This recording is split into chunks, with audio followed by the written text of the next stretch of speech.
जिस एनकाउंटर को लेकर धनाधन वीडियो फोटो डाले जा रहे हैं, गोदी मीडिया से लेकर बीजेपी के समर्थक जश्न मना रहे हैं, झूम रहे हैं, बता रहे हैं कि यूपी से माफिया साफ हो रहा है। दरअसल वो माफिया के साफ होने पर नहीं बल्कि अतीक अहमद को हुए नुकसान का जश्न मना रहे हैं। ये वही लोग हैं जो गैर संवैधानिक तरीके से बुलडोजर के चलाए जाने पर नाच रहे थे क्योंकि मुसलमानों के घर निशाने पर थे। और जब इसी बुलडोजर की जद में कानपुर का एक परिवार आ जाता है, मां बेटी जलकर मर जाती हैं, तो गोदी मीडिया से लेकर बीजेपी तक के समर्थन बुलडोजर पर सवाल करने लगते हैं। यूपी एसटीएफ ने जब कहा कि अतीक अहमद के बेटे असद और शूटर गुलाम का एनकाउंटर कर दिया गया है तो कई सवाल उठे। इन सवालों को लेकर सवाल करने वालों को माफिया का समर्थक तक कह दिया गया, लेकिन अब तो गोदी मीडिया भी कह रहा है कि दाल में काला है। बोलता हिंदुस्तान पर मैं हूं आपके साथ मिर्जा शाकिर अली बेग। यूपी एसटीएफ ने अतीक अहमद के बेटे असद और शूटर गुलाम का झांसी में एनकाउंटर किया। एसटीएफ ने असद और गुलाम का एनकाउंटर परिछा डैम के पास उस जगह पर किया जहां आगे का रास्ता बंद था। इसके अलावा जब असद बाइक चला रहा था और उसे गोली लगी तो उसकी बाइक पर कोई खरोच क्यों नहीं आई। मीडिया भी घटनास्थल पर पहुंचा था, बाइक की चाबी उसे नहीं मिली। असद एनकाउंटर को लेकर और भी कई सवाल उठ रहे हैं। गोदी मीडिया ने ही अब एनकाउंटर पर सवाल उठाने शुरू कर दिए हैं। बाइक पर कोई स्क्रैच क्यों नहीं है, डैशबोर्ड पर चाबी क्यों नहीं मिली, हेलमेट क्यों नहीं पहना था, लाइसेंस प्लेट चेसिस नंबर क्यों नहीं थे, एनकाउंटर का स्थान, टूटी फूटी सड़कें, आखिर ये किस बात की तरफ संकेत देते हैं। यूपी एसटीएफ के मुताबिक असद और गुलाम के पास बाइक थी जो वहां पलटी हुई दिखाई दी। वहां असद का शव, असला, बाइक, कारतूस पड़े थे। वहां लगभग 10 से 12 पुलिसकर्मी भी पहुंच गए थे। बाइक से करीब 50 मीटर की दूर पुलिस की गाड़ी खड़ी थी।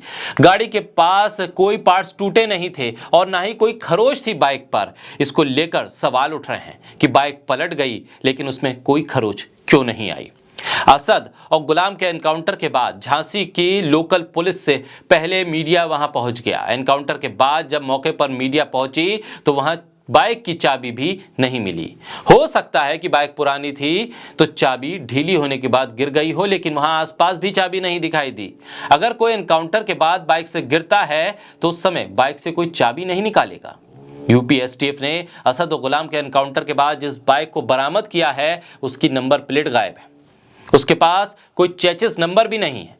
ऐसी उम्मीद जताई जा रही है कि बाइक चोरी की हो सकती है। इस बाइक के ऑनर का पता कैसे चलेगा? हालांकि बाइक का इंजन नंबर भी होता है, लेकिन ज्यादातर संभावनाएं इसी बात की है कि वो चोरी की हो। हालांकि पुलिस ने बाद में सबूत के तौर पर बाइक को अपने कब्जे में ले लिया और लोडर में रखकर बाड़ा गांव पुलिस थाने पहुंचा दिया। इसके अलावा असद और गुलाम के पास कोई हेलमेट नहीं मिला। यूपी पुलिस के मुताबिक ही असद और गुलाम करीब 45 दिन से लापता थे और वो अलग अलग राज्यों में घूम रहे थे। तो वो बिना हेलमेट के कैसे घूमेंगे? वो अपना चेहरा जनता को क्यों दिखा सकेंगे? आखिर क्यों दिखाना चाहेंगे जबकि उनके ऊपर 5-5 लाख रुपए का इनाम था।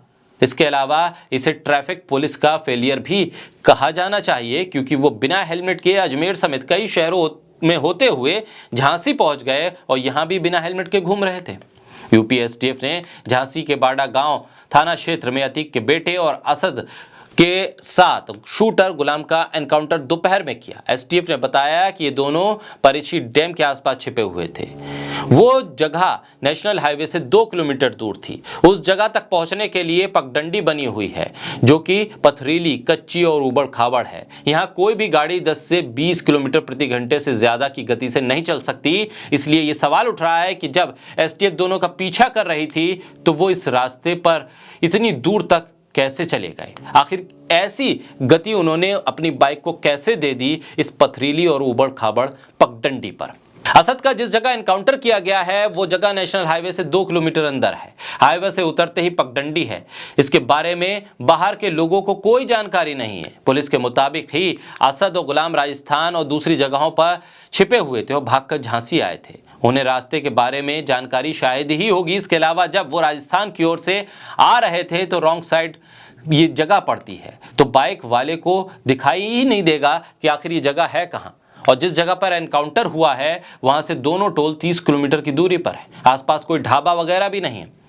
ऐसे भी सवाल एनकाउंटर को लेकर उठ रहे हैं। सवाल यह भी है कि जब यूपी पुलिस ने एनकाउंटर के तुरंत बाद प्रेस कॉन्फ्रेंस करके बताया कि असद और गुलाम को ढेर कर दिया गया है क्योंकि ये घात लगाकर बैठे थे कि अतीक के काफिले पर हमला करके अतीक को छुड़वा लेंगे, तो सवाल ये उठ रहा है कि 2 तमंचों के बल पर क्या 2 लड़के पुलिस की इतनी बड़ी चाक चौबंद व्यवस्था में सेंध लगा सकते थे? क्या इतना बड़ा रिस्क असद और उसका शूटर गुलाम उठा सकता था, जबकि अतीक को उम्र कैद की सजा हो चुकी है? और फिर इतने लंबे वक्त तक जेल में रहने के बाद अतीक क्या ये जानलेवा फैसला करता कि उसका बेटा पुलिस के काफिले पर हमला करके उसको छुड़वा ले? लेकिन सवाल कई और भी हैं, सवाल सियासत से जुड़े भी हैं, सवाल इस बात को लेकर भी है कि क्या इस एनकाउंटर का फायदा बीजेपी इन निकाय चुनावों में उठा सकती है? अपने आप की दबंग छवि को दिखाने के लिए बीजेपी इस एनकाउंटर के जरिए वोट बटोर सकती है। सवाल के घेरे में तो कई और लोग भी हैं जो इस एनकाउंटर पर बधाई और प्रशंसा को लेकर कमेंट भी कर रहे हैं। सवालों को दबाने के लिए कहीं ये प्रशंसा और बधाई का सिलसिला तो नहीं जारी है। ऐसे में सवाल एनकाउंटर को लेकर अब गोदी मीडिया ने भी उठाए हैं, तो फिर इस मामले को लेकर आने वाले वक्त में एक जांच की उम्मीद तो की जा सकती है।